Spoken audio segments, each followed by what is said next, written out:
Olá, meu nome é Ana Maria, tenho 20 anos, moro em Santo André, especificamente no bairro da Cata Preta. Atualmente, estou cursando análise de dados, mas não é algo que eu me identifique tanto como ser escritora.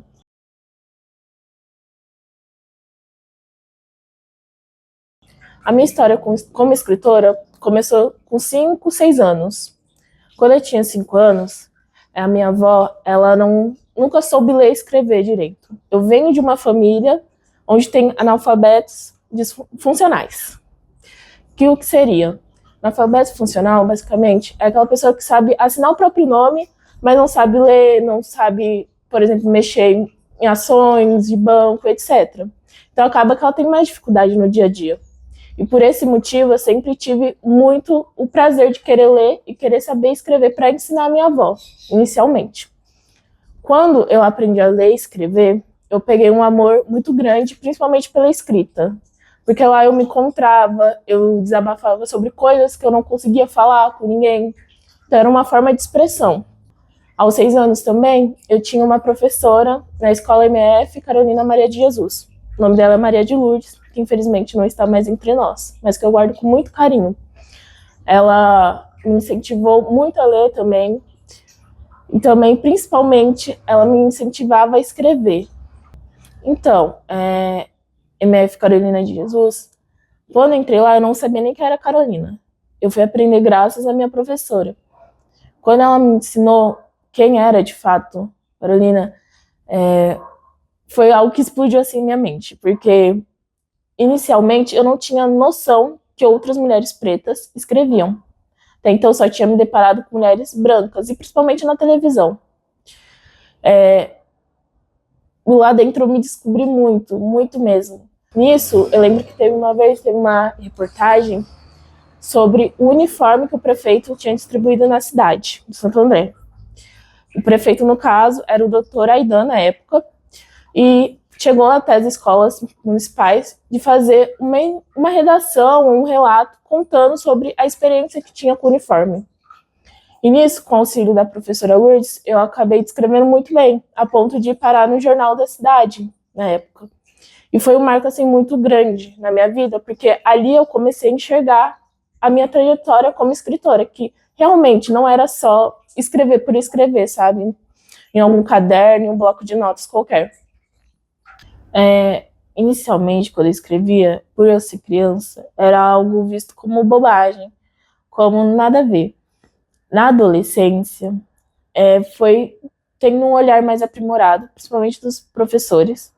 Na época que eu estudava em tempo integral, na escola Pedro Cia, eu apresentava algumas vezes meus textos para algumas professoras, principalmente de português, no caso, e ela me ajudava a aprimorar, principalmente a minha escrita, me ajudava a conhecer palavras novas, sinônimos. Então, também, dentro da escola Pedro Cia, tem intervenções, tem sarau. Então, é algo muito bom para quem escreve e para quem lê. Eu não lembro muito da minha infância, infelizmente, mas os relatos que eu tenho mais marcantes são eu na biblioteca lendo, principalmente quando tinha roda de leitura, eu gostava bastante, porque as pessoas compartilhavam o que elas pensavam sobre um determinado livro, a experiência delas de vida baseada no livro. Então eu acabava me encontrando nesses espaços, sabe? E é ali que eu descobri realmente o que era ter o sentimento de ser uma escritora, apesar de já ter tido e não saber diferenciar.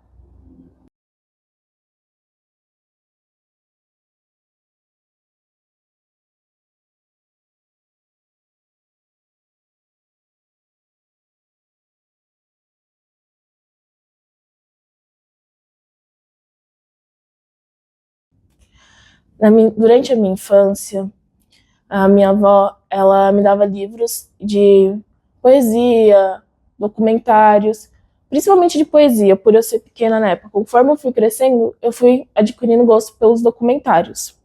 Eu lembro que teve uma vez que eu saí com ela, a gente foi no médico e lá precisava assinar. A gente passou pela triagem do médico. Chegando no consultório, o doutor fez a receita para ela e entregou. Ele não deu nenhum auxílio ali do que ele tinha escrito sobre, por conta de estar cheio. E ela não conseguiu ler e pediu para que ele lesse, porque até então eu não sabia ler letra cursiva. E ele foi muito ignorante com ela, sabe? Ele menosprezou muito o fato dela não saber ler. E isso me partiu o coração e me emociona até hoje de lembrar, porque foi algo que ela saiu chorando. Eu lembro que ela disse para mim que de um jeito ou de outro eu tinha que aprender a ler para eu não passar pelo que ela estava passando. Então, se tornou algo indispensável para mim, sabe? Se tornou prioridade na minha vida. Tanto que aos 6 anos de idade eu estava iniciando a alfabetização e eu não tinha noção de letra cursiva ainda. Mas eu me esforcei ao máximo para conseguir aprender e conseguir ler de fato o que ela precisava no dia a dia. Então, com 7, 8 anos, eu já estava sabendo ler, basicamente, sabe? Livros, etc. O que era um grande avanço para a minha idade. Por isso que eu cheguei a me destacar entre os meus colegas da sala de aula. Outro relato também que aconteceu, a gente estava no supermercado e tinha dado algum problema na nota fiscal. A caixa tinha passado 2 vezes a mesma coisa. E a minha avó ia sair sem perceber, se eu não tivesse parado ela para ler a nota fiscal de fato, porque eu estranhei o valor. Ela não sabia nem quanto tinha dado ao certo, sabe? Por ela não ter essa noção. E é outra coisa que me partiu o coração também, porque pessoas que são analfabetas, funcionais, são mais fáceis de enganar, assim, sabe?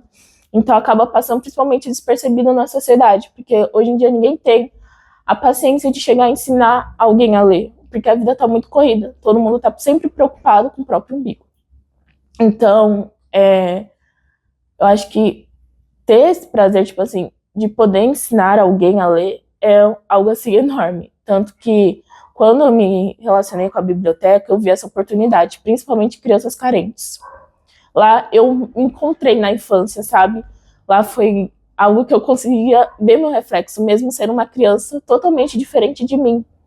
Porque muitas vezes elas me traziam que os pais não sabiam ler, que ela tinha dificuldade para ler, que ela não tinha nem interesse em ler, que para ela era algo assim, tanto faz como fez. Então, sentar com uma criança e ensinar ela é como se eu estivesse ensinando a minha avó de novo. Eu sou filha de pais divorciados, não tenho irmãos. A minha mãe, ela concluiu o ensino médio, iniciou o superior, mas ela não conseguiu concluir por conta de questões financeiras, infelizmente. Eu lembro que ela chegou até a passar no vestibular, com bolsa 100%, mas não tinha condições de ela conciliar o trabalho com o estudo. Ou ela escolhia colocar arroz e feijão dentro de casa ou estudar. Então, para minha mãe também sempre foi uma prioridade muito grande que eu estudasse, sabe? Que eu não parasse de estudar. Tanto que hoje em dia eu me cobro muito por causa disso, infelizmente, mas é algo que chega até a ser bom, de certa forma. A minha mãe, ela nunca foi de escrever, ela sempre foi mais pro lado das exatas. Mas ela sempre entendeu o motivo por que eu escrevia. E quando eu lia para ela parava para prestar atenção. Mesmo na correria, pensando mil e uma coisa na cabeça por causa do trabalho. Ela sempre incentivou a minha avó a ler também. Mas por elas acabarem não tendo uma relação tão boa, a minha mãe não tinha paciência de ensinar ela. Nunca teve. Então, passou para mim essa função. A minha mãe, ela é uma mulher preta, onde sempre trabalhou como empregada doméstica, dos 12 até os 35 anos, se eu não me engano. Ela demorou muito para se aposentar por conta da desigualdade do país, principalmente envolvendo o INSS. Mas hoje em dia eu fico feliz que ela tenha o conforto dela, sabe? Que ela tenha alcançado e tenha tido resultado pelo que ela tanto buscou a vida inteira. É basicamente isso, sabe? A minha mãe, ela, mesmo ela não sendo uma escritora, não tendo gosto por literatura, ela é uma referência para mim nos estudos, principalmente, sabe? Porque ela também sempre me incentivou muito a ler. Mas ela nunca deixou com que os contos de fadas tomassem conta da minha cabeça. Ela sempre me colocou os pés no chão, mostrando sempre a minha realidade, falando que por eu ser periférica, mulher preta e tudo mais, eu precisava trabalhar o dobro. E que mesmo, às vezes, trabalhando o dobro não ia ser o suficiente.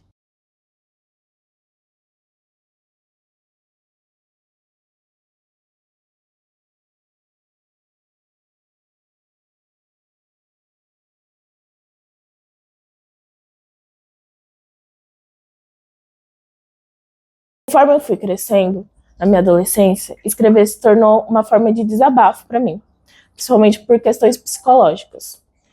Eu não conseguia falar, então muitas vezes eu escrevia e levava para minhas sessões de terapia. Já na fase adulta, eu tenho muita dificuldade de escrever hoje em dia, por conta da correria. Mas sempre que eu posso, sempre que eu tenho uma ideia, eu pego um bloco de notas, no celular mesmo, e vou escrevendo tudo que me vem na cabeça. A minha referência para escrever, inicialmente, era o que eu sentia, mas hoje em dia é o que as pessoas ao meu redor sentem, principalmente na região periférica. Eu sou uma mulher preta, que vem da periferia, então a minha vivência por lá é muito diferente das escritoras que eu esbarrei na vida, sabe? Questão de classe social, etnia, cor. Então, acabou que foi difícil para mim me identificar. Então, eu tive que buscar outras alternativas para me encontrar como mulher negra dentro da literatura, buscando referências através de livros, documentários. Inclusive, uma das referências que eu levo para minha vida é a Chimamanda, que é uma escritora muito importante. Ela ajudou a formar a minha consciência como mulher preta, além de outros artistas também, artistas plásticos, no ramo da música, etc.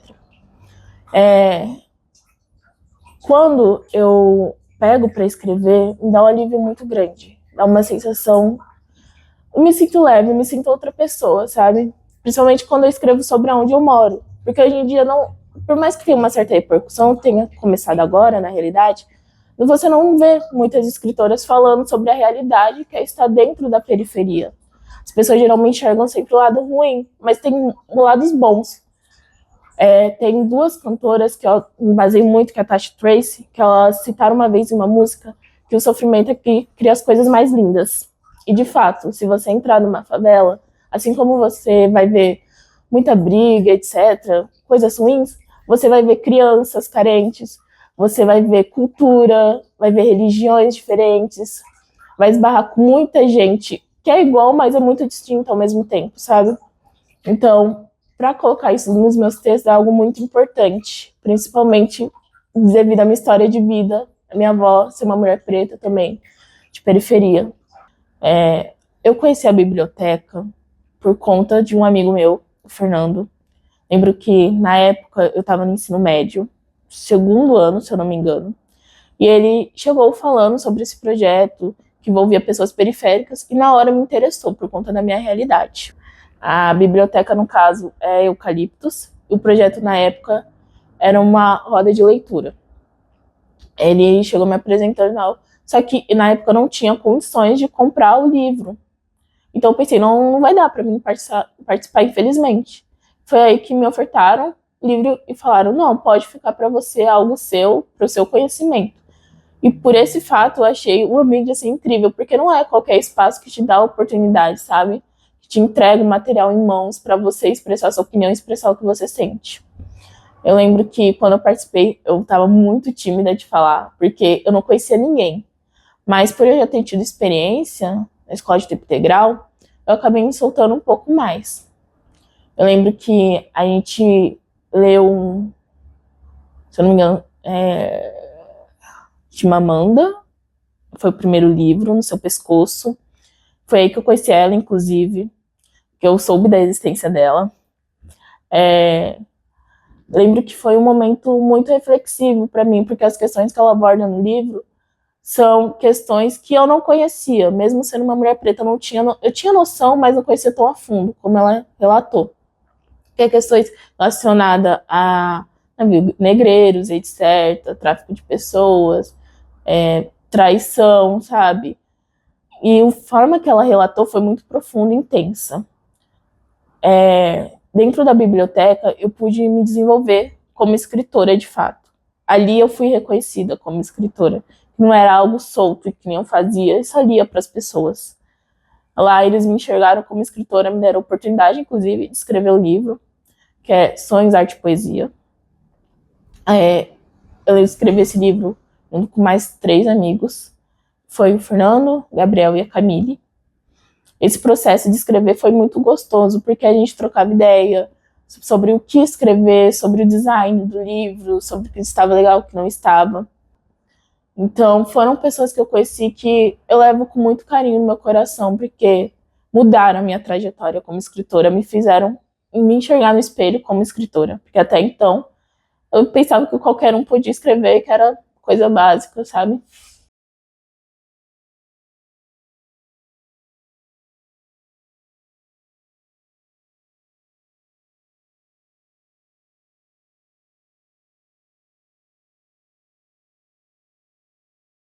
Hoje em dia, infelizmente, a minha avó tem Alzheimer, mas eu ainda luto, sabe, pra ela de fato. Ah, vamos pegar um livro, vamos ler, vamos escrever, vamos exercitar a mente. Eu demorei 3 anos para ensinar minha avó a ler. Hoje em dia ela lê com dificuldade, principalmente letra cursiva, mas ela consegue ali.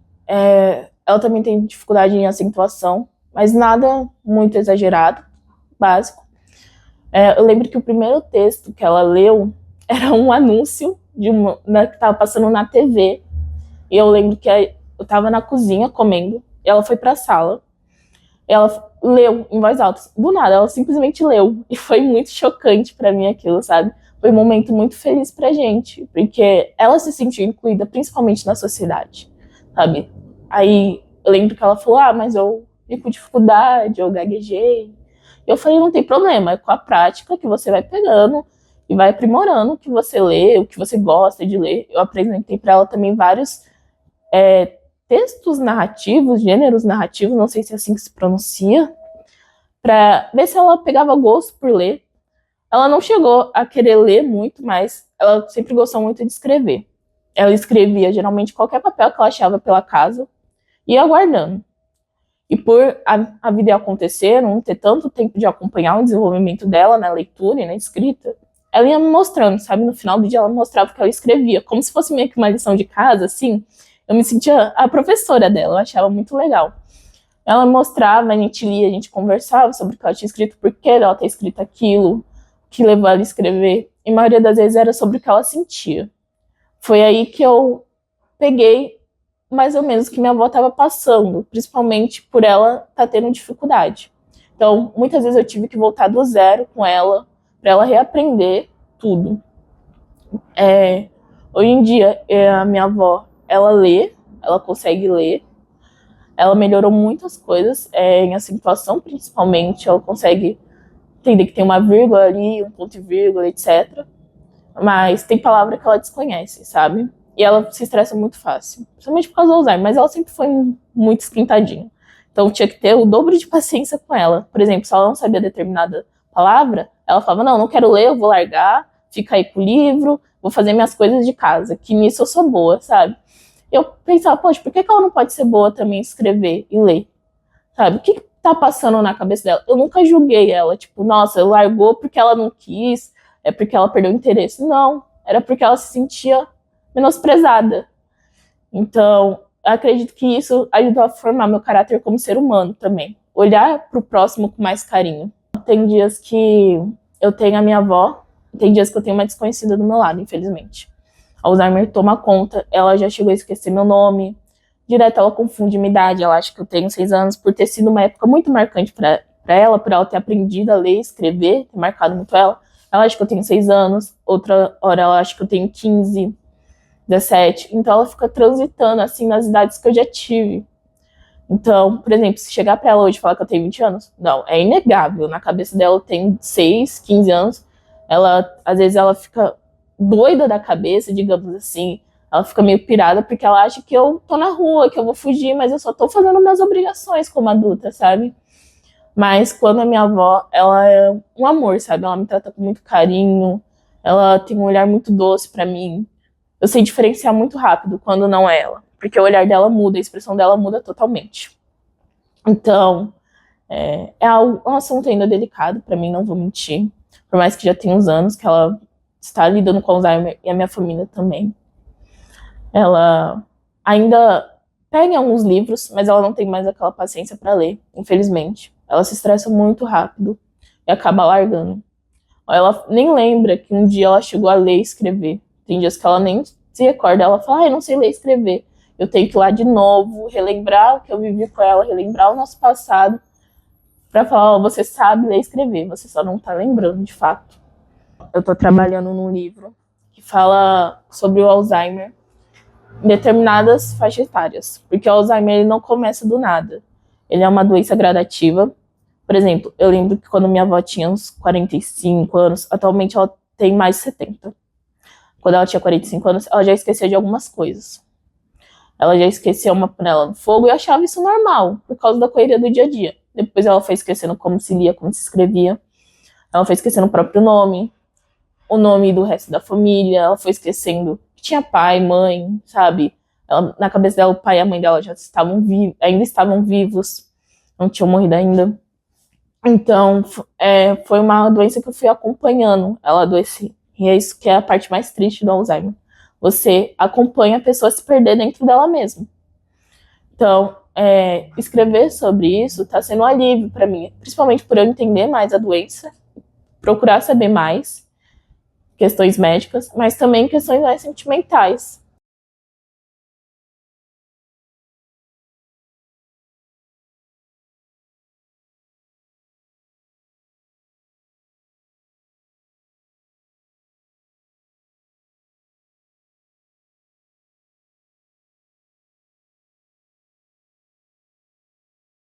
Eu estou fazendo um curso técnico de análise de dados, tem a duração de 1 ano e 3 meses.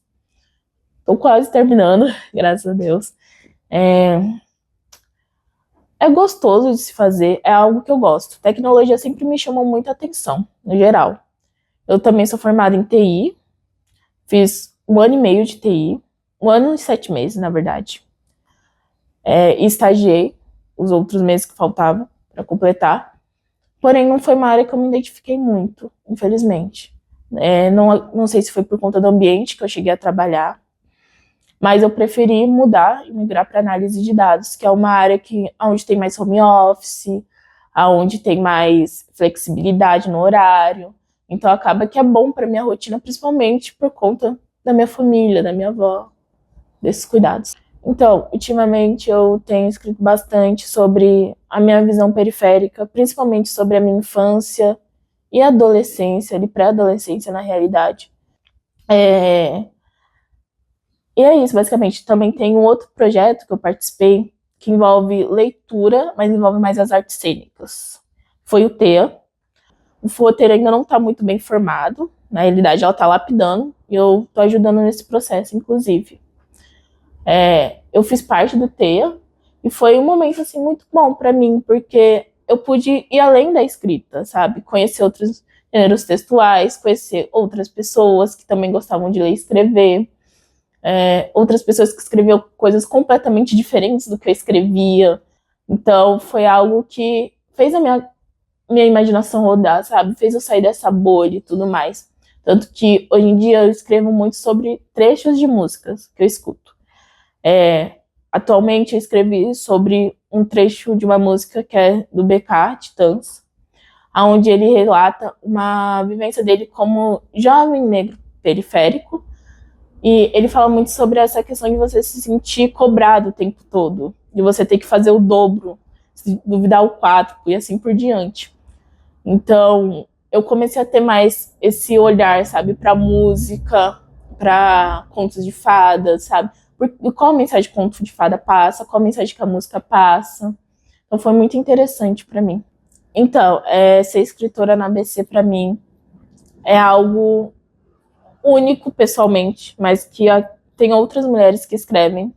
Seria um prazer conhecer mais de 10 pessoas não, mulheres pretas que escrevem, porque eu não tenho muito ciclo assim, social baseado nisso. Alguns lugares importantes para mim, para eu tirar como referência para os textos que eu escrevo, Batalhas de Rima, o Sarau da Consciência, que acontece na Concha Acústica, ali pela Oliveira Lima, biblioteca no caso Eucaliptus, me fez abrir esse olhar, sabe, e realmente me fez querer escrever mais sobre a periferia, principalmente sobre as dificuldades que se passa nela e as coisas bonitas. É basicamente isso, sabe. Também, outro lugar que eu gosto muito de analisar é o centro, Santo André, porque lá tem pessoas completamente diferentes, muito diferentes. Aí surgiu, de fato, o meu interesse por documentários. Até então eu só tinha visto documentários, como posso dizer, monótonos, sabe? Que não tinha muita cultura assim envolvida. Então, foi algo que me encheu o olho, assim, e tanto que hoje em dia eu tenho o desejo, né, de cursar alguma coisa relacionada à cultura. Seria muito interessante para mim, principalmente território. Inclusive, eu vi que a Biblioteca Eucalipto está com um projeto envolvendo territórios. Acho isso muito legal, muito bacana, porque quando eu entrei na biblioteca, pouco tempo que eu fiquei lá, gente, o território é completamente diferente. Esses dias eu passei por lá e mudou muito a estética, sabe? A biblioteca em si tá diferente, em volta da biblioteca tem um parquinho perto onde as crianças ficam que também tá diferente. Então, ver essas mudanças no meu bairro é algo que, sim, me impulsiona muito a escrever, sabe? Que eu vejo que realmente é aí que eu tenho que escrever e tenho que apontar onde tá errado e onde tá legal para as coisas irem para frente.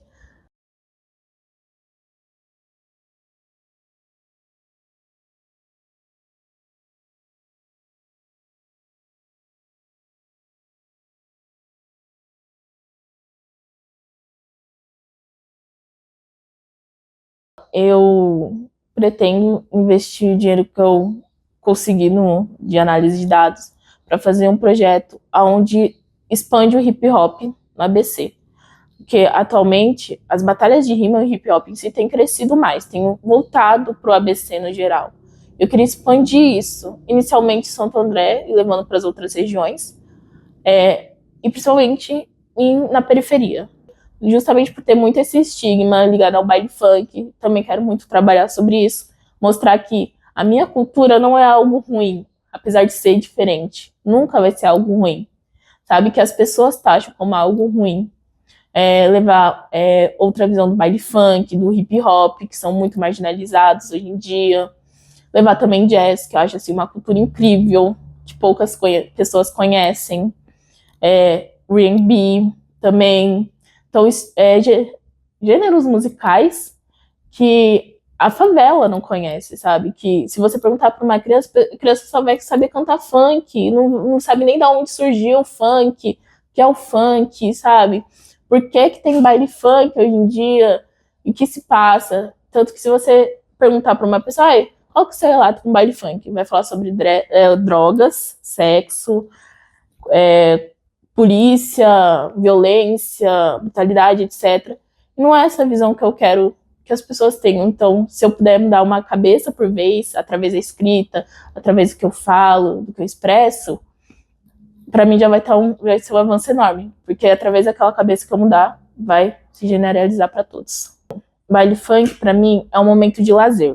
É um momento onde você tem acesso a um lazer, um qual que não exige muito dinheiro, muito custo.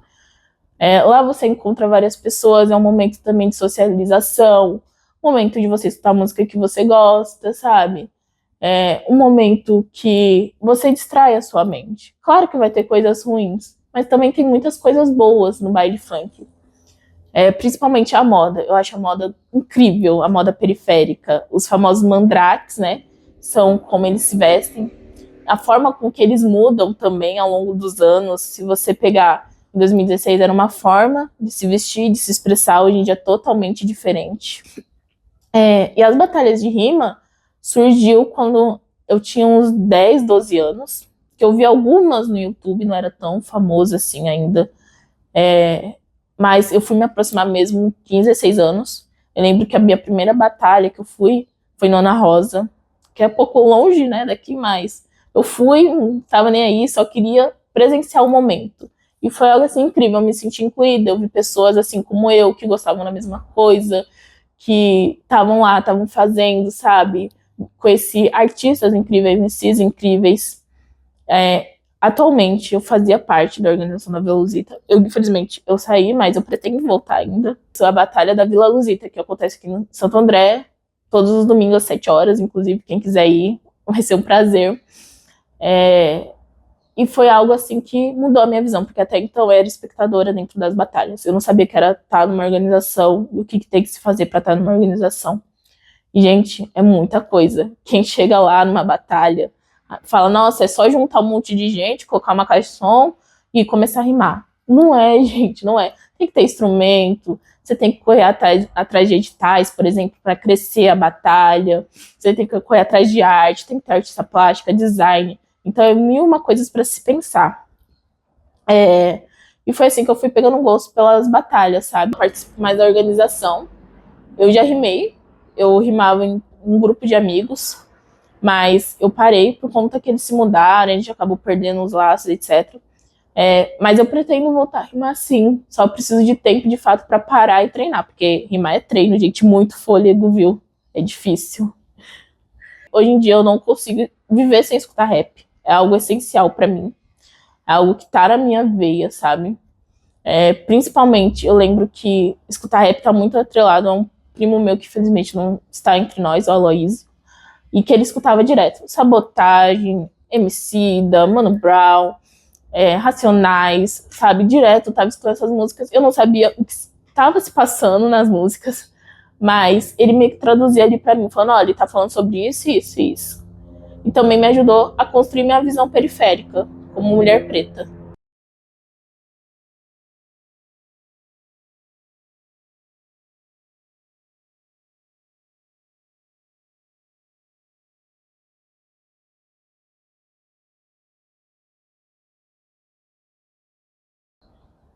Faça. Independente do que vão falar, independente do que a sua mente tenta falar mais alto que você, faça. Mas faça por amor, principalmente. Não faça por obrigação. Porque escrever é algo que tem que vir do coração. Você tem que sentir cada palavra que você coloca ou no bloco de notas ou no papel. Não se deixa bater, sabe, pelas pequenas coisas do dia a dia. Tipo, nossa, era pra eu ter escrito algo, não escrevi. Nossa, isso daqui tá muito ruim. Sei lá, se eu ler isso daqui em voz alta, vão odiar. Lê pra você. Lê em frente ao espelho. Lê pra alguém que você confia muito, sabe? Que conhece seu íntimo. Só faça. Independente do que a sociedade vai te impor, do que você vai se impor, dos padrões, porque querendo ou não, hoje em dia tá muito chato esse negócio, porque você tem que ter um padrão para escrever. Eu nunca vi isso na realidade. Você escreve sobre o que você sente, sobre o que você relata. E escrita para mim é ser artista.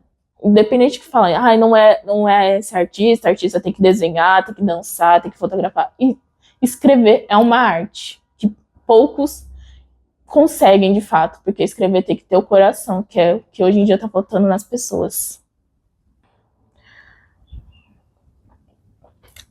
Desde menor, sempre preocupada com a geladeira vazia durante o mês, onde meu sonho sempre foi o ronco do motor, mas no final do dia eu escutava sempre o da barriga vazia. De casa em casa de madame, eu via minha mãe quebrar de se limpar sujeira, em troca de um trocado, tendo que aguentar muita coisa calada. E mesmo no final do dia, toda cansada, o arroz e feijão no prato nunca me faltava. Ela racionalizava desde a mistura até as roupas para eu estudar, na esperança de algo para mim melhor poder proporcionar. E ela ainda tinha que ouvir, filha de madame, que era só persistir mais para chegar lá.